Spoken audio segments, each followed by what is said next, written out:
Hello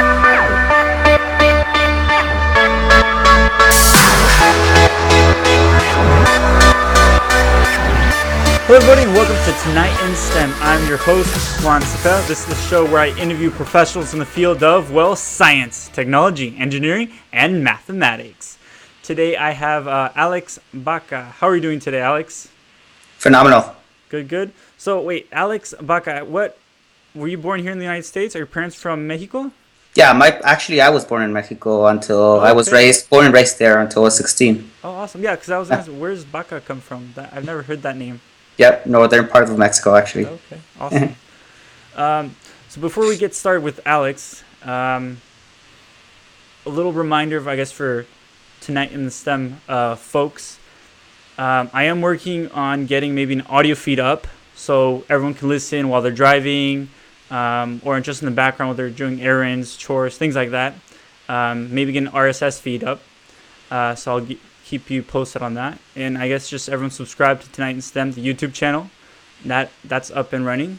And I'll actually start posting videos to the actual Facebook Tonight in STEM page. It seems like Facebook wants to get into YouTube's business. So I'll be doing that. Hopefully get more likes, get more views. So we'll get right into talk to Alex. Alex I actually met through a mentorship program through the Society of Hispanic Professional Engineers Santa Barbara here, the local professional chapter called eBuddies, and he was my mentor. He did a good job. Hey, I'm doing this show, right? Hey. That's awesome. That's all you. I had nothing to do with it. We tried. Right. Yeah. So how did you get started in the STEM fields, Alex? So I think just like a lot of people do, I was good at math and science growing up, and it kind of just led me to the engineering field. Since I can remember, I always wanted to be an engineer of some kind. I didn't really know up until I was applying to college, but just in general, I wanted to be an engineer. That was my life goal in terms of getting an education. And you chose computer engineering, correct? Yes, computer engineering. Why computer engineering? Why not another major such as... first, why computer engineering? So when I was applying to college, I was just thinking what would be a good future-proof major to pursue. And anything with computers really makes sense. So when I applied, they have you choose, a couple of options, and you just, pick your number one option, number two, number three. And computer engineering was number one, computer science was number two, and then electrical engineering was number three. In general, I was lucky to been accepted to computer engineering, but to tell the truth, I wasn't very clear of what that meant until I started taking classes and kind of figuring out what the major actually was. What of those classes kind of turned you on? What kind of subject matters? Later in my maybe junior, senior years, I started taking classes that combined both software and hardware. And that kind of what really turned me on in terms of my interests. But I kind of ended up doing something. Did you like the power you had there from manipulating hardware with software and stuff? For sure. I mean, just, be able to throw in a couple lines of code into a program, and then on the other side, something actually physically moved. That was pretty cool, for sure. Yeah. So that's actually a challenge for me because I'm more of a programmer, just software based. And you put in a lot of effort on the software side, but people actually don't see all this effort because nothing actually moves unless you're writing a program or something like that. But you're writing software to make hardware move. Right. That's cool. So I'm guessing you attended UCSB by your background, right? You have that banner behind you. Well, yeah. Go Gauchos, right? That's right. So was UCSB your first preference? How was your applying to college?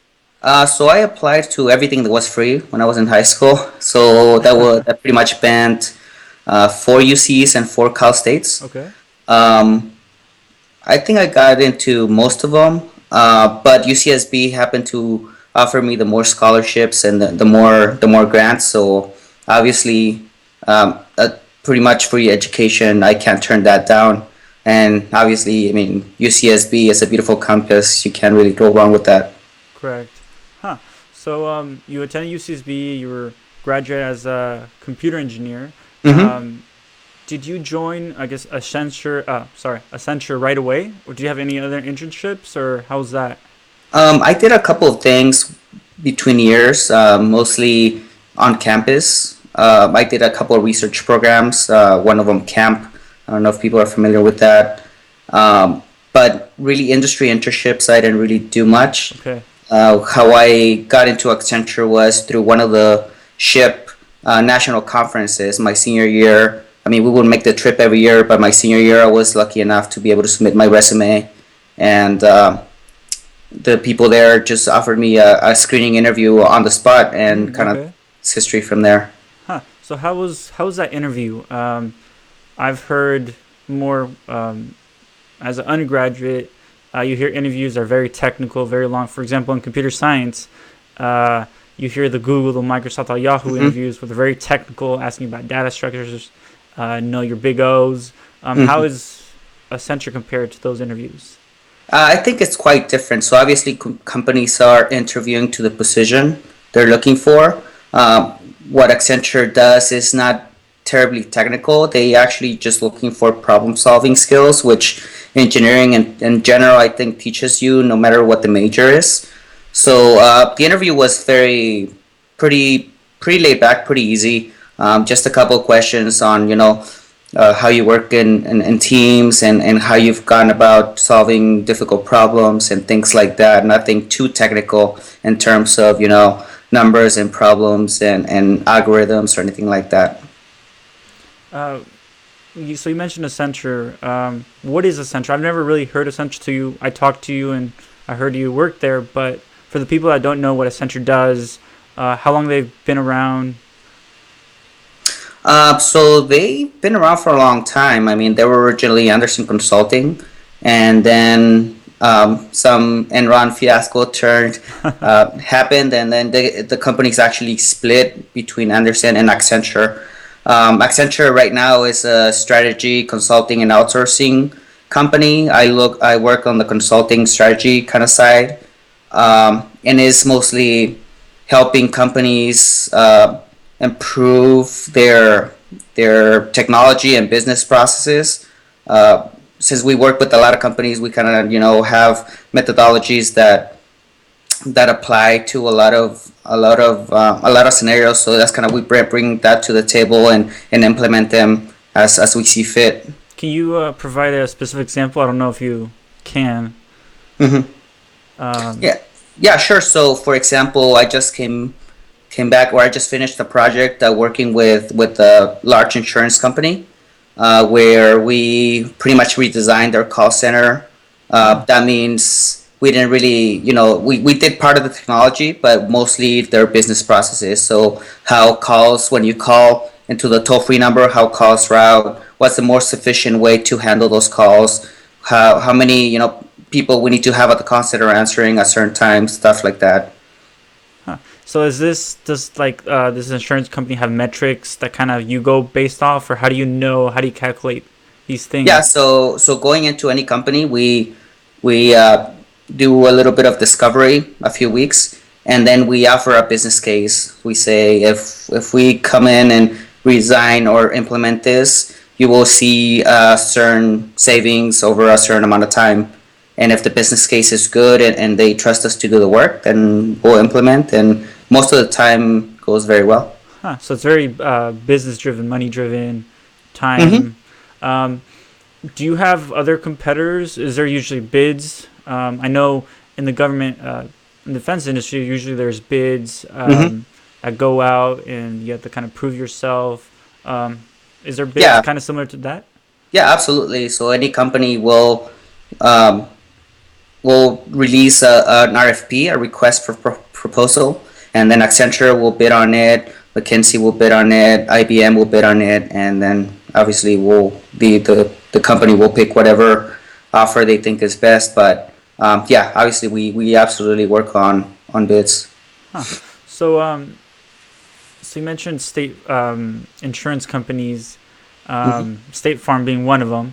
But Yep. do you just deal with big companies, small companies?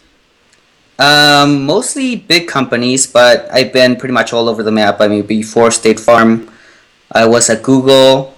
After State Farm, right now at a pharmaceutical company. I've been at a law firm. I've Huh. been at an energy company. I mean, it's just kind of across the spectrum. It's just a matter of, since I'm on the technology side, technology applies across the board. Correct. So yeah, I mean, we work with pretty much everybody in the industries.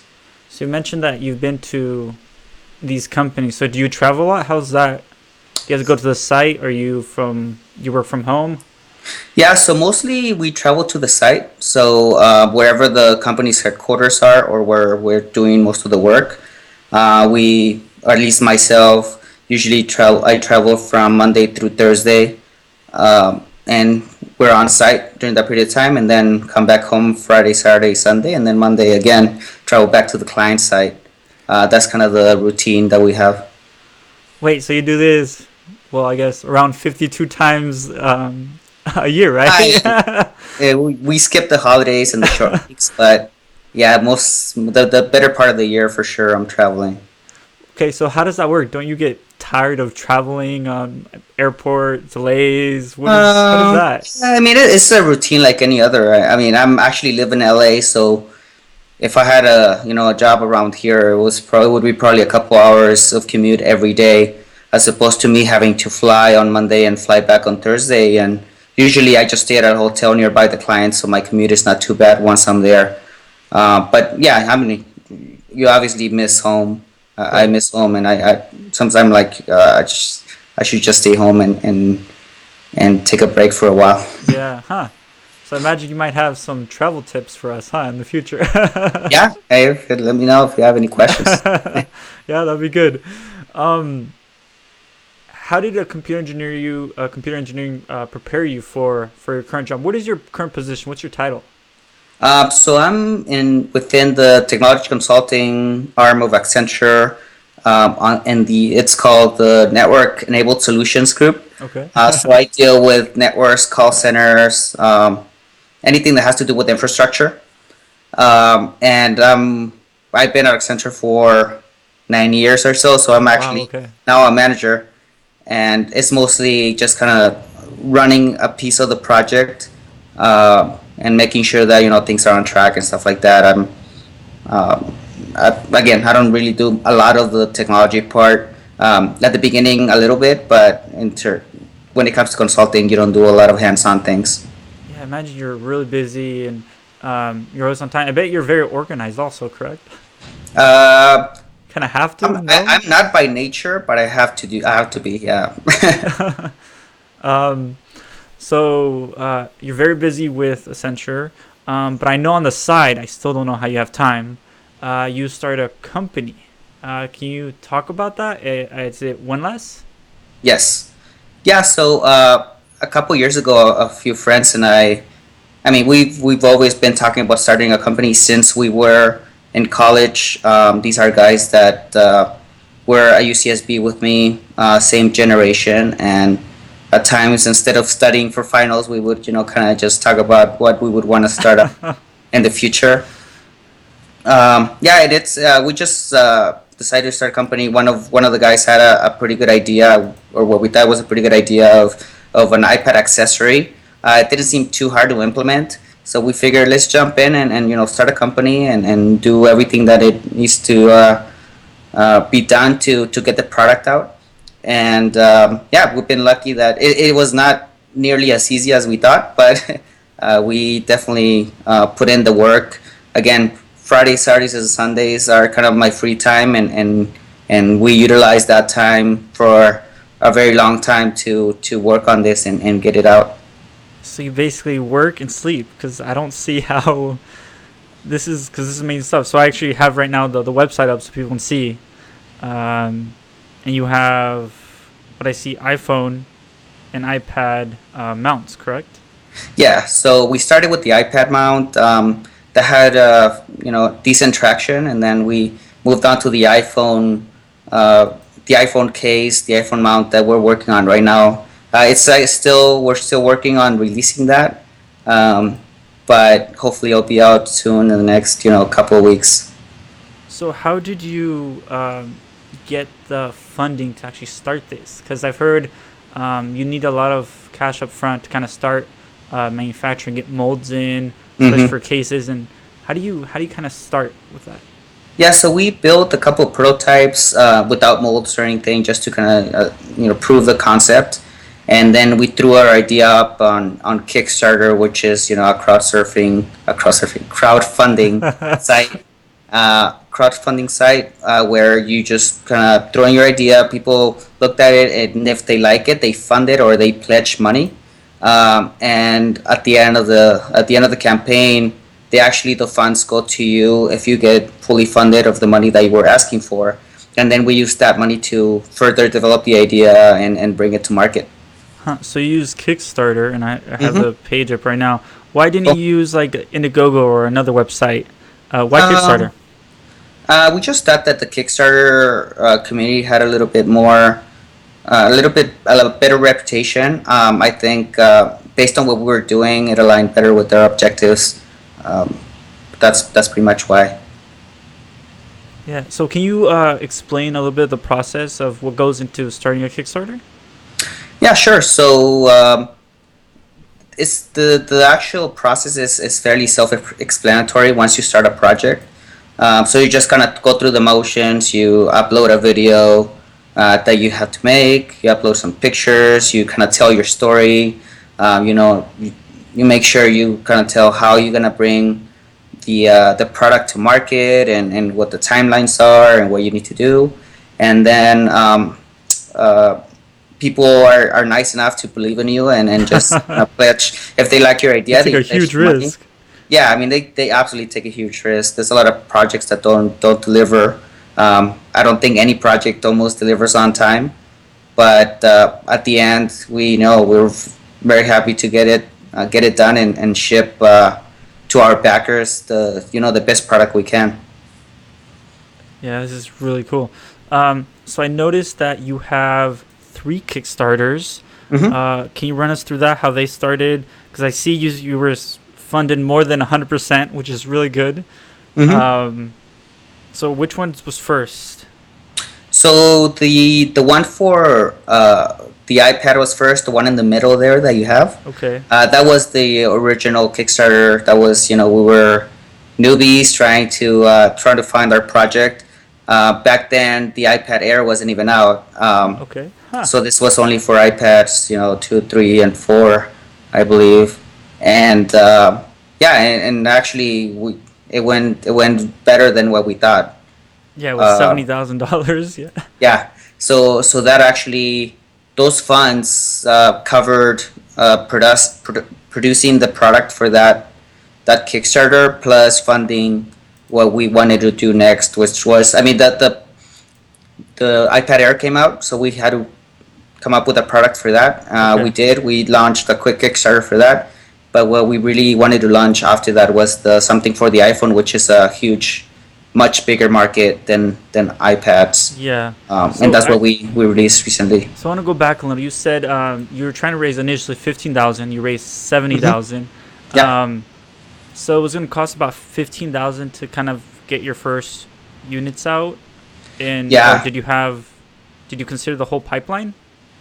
yeah. So if we didn't really know how many units we were going to have to ship for Kickstarter, so the 15,000 was a baseline number that would help us fund, like you said, the molds and the packaging um, and some of the other side things that we had to pay for. We spent $0 on marketing on this campaign, just because, again, it was our first one. We didn't have a lot of money, but that, again, that those funds actually helped us uh, do a little bit of a better job for the subsequent campaigns, where we actually had some money for marketing, had obviously more experience, and Correct. in theory, what we think, a product that encompasses a lot more people. So I see all Apple products. What are the Hmm. Android products? So a lot of people asked us that. It's so we have to start somewhere, and all three of us are actually Apple enthusiasts. I mean, Okay. we've been following the company for a while. We know the company. We know their product cycles. So yeah, it was the obvious choice. So, have you ever considered maybe pairing up with Apple, or how do you get into the Apple Store? I feel this should be in the store. Hmm. Um, you would sell more advertising. Everyone would see more eyes. Yeah, so I think it's just a matter of getting noticed. We've so up to this point, obviously, all three of us have a full time job. So it's a little bit more of a hobby than a business still. So I think we would have to just focus a lot more of our attention into getting a product out there, getting distribution across the world, and hopefully that will get you noticed with the Apple Store if you actually get Yeah. if customers actually talk about your product. Huh. So, what is the future of One Less? You mentioned it's a little bit of a hobby, but I'm as every kind of business person, you have to have short term and long term goals. Mm-hmm. What are your long term goals for One Less? So originally we always started about releasing. Like I said, we thought it was a simple idea and easy to release.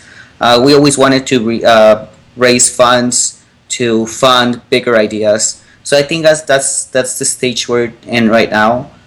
We're obviously focused 100% on releasing the iPhone product right now. But after we're done with that, hopefully we'll be able to think a little bit bigger and start working on actual technology, software, hardware, how to integrate the two.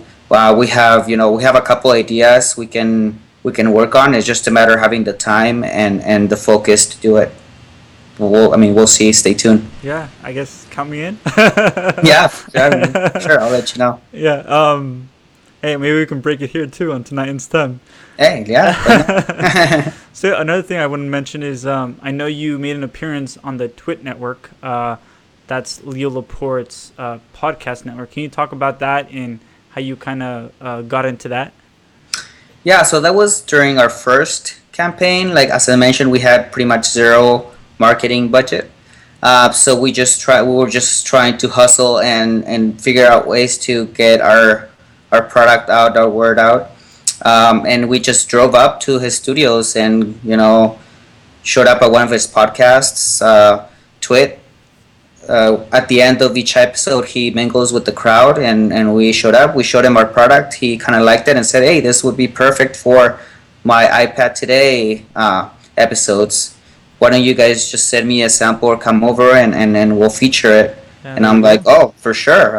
We'll be right Why over." not? It's free. Yeah, and it just happened that our campaign was almost over. It just had a couple hours left. I don't remember how many, but yeah, I mean it was a great last push to get things a little bit more out there. So this is exciting. Um, so after three Kickstarters, Mm-hmm. you're full time at Accenture. Mm-hmm. Uh, where do you see yourself in 10, 10, 15 years? Ooh, that's a good question. I don't think I think the long term. I'm more of a reactive Okay. type guy. So if I see an opportunity, I jump on it. I'm not gonna say, oh, my 10-year plan tells me that I should be here. It's more like depending on how my environment is, the opportunities I have, and the things that come up. I'll figure things out. I think it makes things a little bit more exciting, at least for in my case, and it has worked out. So I don't see why Yeah, with change three that. Kickstarter successful campaigns, yeah. So yeah, congratulations on all those. Thanks, appreciate that. Um, so I guess we'll get started and start talking. Wrap it up with our tip trick of the week. I'm gonna hand over to Alex. I don't know Sure. what tip or trick he has for us. Is it a travel tip? What is it? Is it a productivity Kind of tip? What is related, it? related. So I guess the tip that I have is use make good use of your downtime. So for example, myself, I have a lot of downtime when I travel. And one of the things I really like to do is listen to podcasts. So if you have a 2 hour commute between home and work, throw in a podcast instead of listening. I mean, you can listen to music for a little bit, but maybe throw in a podcast where you would learn something new. Listen to other people's experiences. Throw in Tonight in STEM and listen to it, right? I mean, Yep. it's just a lot of good time that you can use to learn about something new. There's audiobooks for pretty much everything out there. So throw in an audiobook. Yeah. Um, Audible.com. you'll learn a lot. You'll be surprised of how much stuff you'll learn during your downtime if you throw in something to listen to. You don't really have to read or anything. Yeah, actually, to add to that, I have a couple of personal stories on Hmm. that.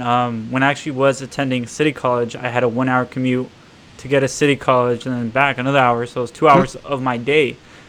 Instead of just driving and looking at traffic the whole time, I actually discovered podcasts. This is way back in 2007, 2008. And Leo Laporte's podcast network was the thing I discovered. So I listened to all his shows, and that's what kind of gave me the edge on just the common knowledge of what's being released by companies, and because he's always talking about the latest in Windows, Mac, and Linux, and all the security news. So that's definitely never stop learning and use your downtime to your advantage with all the tech, all the phones we have. Use it to your advantage, right? Yeah, and I think another point I would make is it doesn't have to be technology related. It doesn't have to be anything specific, right? Just could be history. It could be self improvement. It could be anything. As long as you're learning something, you're not wasting your time at all. Correct. And actually, another thing to add to that is, yeah, I just recently started working full time, and it came with benefits. It came with 401k. I don't know anything. I'm an engineer. I don't know anything about 401k financials. And guess what? I download a bunch of podcasts, start listening every day, and they give you really good tips on how to manage your money, just basic financial things you need in life. And hey, it's free Awesome. just via podcast Yeah, download. yeah. It's just you just have to invest your time. Awesome. So I don't know if I can kind of compete with that tip, but mine is the Wirecutter.com. So let me pull that up right now. Alex, have you heard about this website? Yeah, yeah. It's where you get. It's like a consumer reports online type deal. Yeah, definitely. So instead of going to Amazon and searching for, let's say, the best, I don't know, the best cable for your iPhone. And you read through all your reviews and everything. You have to compare, make that decision based on price and all the specs.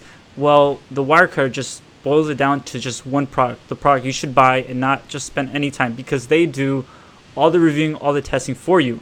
So this is the website, thewirecutter.com, and basically they have a bunch of categories. And I go here every time I need to buy something very specific. I know last time I bought some cables. Where's the cables here? Best micro USB cable. So basically, this is the category. I go in there, and it has a very long article on why they chose this cable. Even simple as a cable, it shows you why. They spent 34 hours of research on testing this cable, and basically it tells you, hey, look, here's the cable you should buy. It's $1 on Monoprice. Go for it, and just buy it. And then, of course, okay, if you're maybe doubting their selection, you go to the runner-up and kind of go. But basically, this website has just the product to buy, because they've done the testing, they've done the review, and compared it with others. So let's say if we want to get some, I don't know, Alex, what do you need? Jeez, I don't know. Let's look for a good speaker. How's that? Oh, let's see. Is there here? Under computer accessories, game mouse, headset.